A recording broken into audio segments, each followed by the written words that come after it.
Hello friends, good morning to all of you. So today we will be discussing on progressive corridor. I hope my first video on fitting height was helpful. It was really wonderful to see phenomenal response from all of you, and there were a lot of questions coming up on the mediums on the social media where I have posted the video. So today I am just coming up with my next video on progressive corridor. And this is an attempt to make it simple again. So progressive corridor, as you can see here, we have a fitting cross, we have a prism reference point, and then we have a near circle. Okay, and the area from the prism reference point till the top of the near circle is the corridor. As mentioned here, it's a progressive corridor. Now what exactly corridor means is, whenever we are asking for a particular addition power, because it is a progressive addition lens, if a particular addition power is being asked, slowly the power increases or progresses from a point till the top of the reading circle. Now it is not necessary always it has to be prism reference point, it can be a little up and down based on the manufacturers. Now let us see why progressive corridor is important. You can see here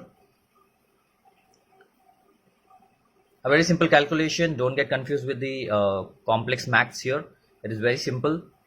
Addition that will change in the corridor, that is this particular area, is add divided by the length of the corridor. So say for example, if I am taking two corridors, one is 9 mm and one is 13 mm, then you can see that if I have to make a lens with the addition 2, then the dioptrical change which will happen for every mm is 0.22.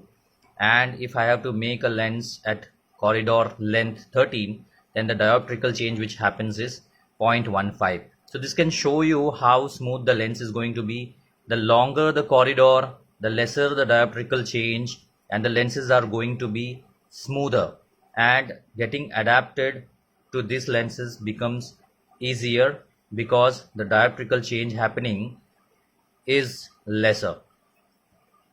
Now let us quickly see how and why we are using the progressive corridors. Okay, why we have different corridors available. Now I have just a sample progressive lens again for you. This is for 13 mm. The 13 mm is the corridor length. As I mentioned, the corridor is between the prism reference point to the top of the near circle.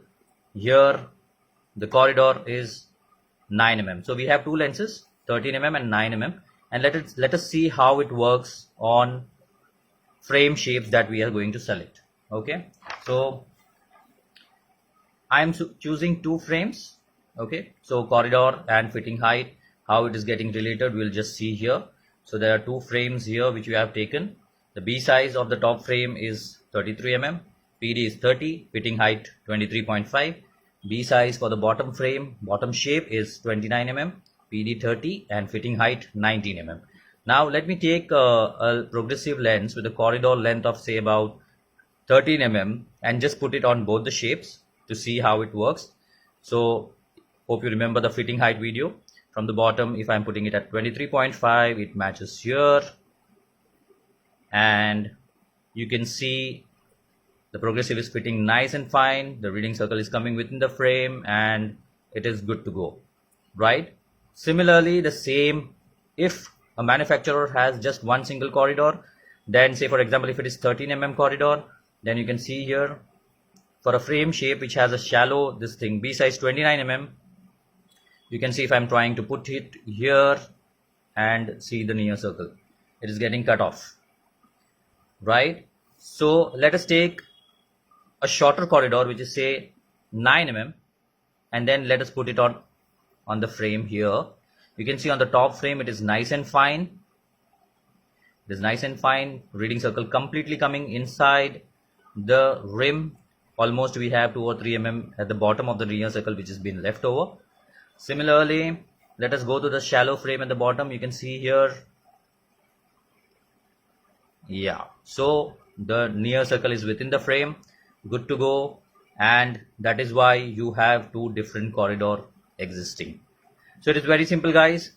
We can see here two different corridor length, one 13 mm on the top kept and one 9 mm at the bottom for two different frame shape.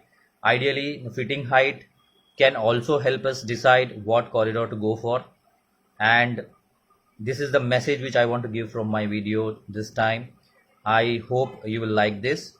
I hope this is informative, and I would look forward to your views and comments and how we can come up with the next video. Thank you so much, guys, and keep motivating me to come up with more such videos. Thank you. Have a great day.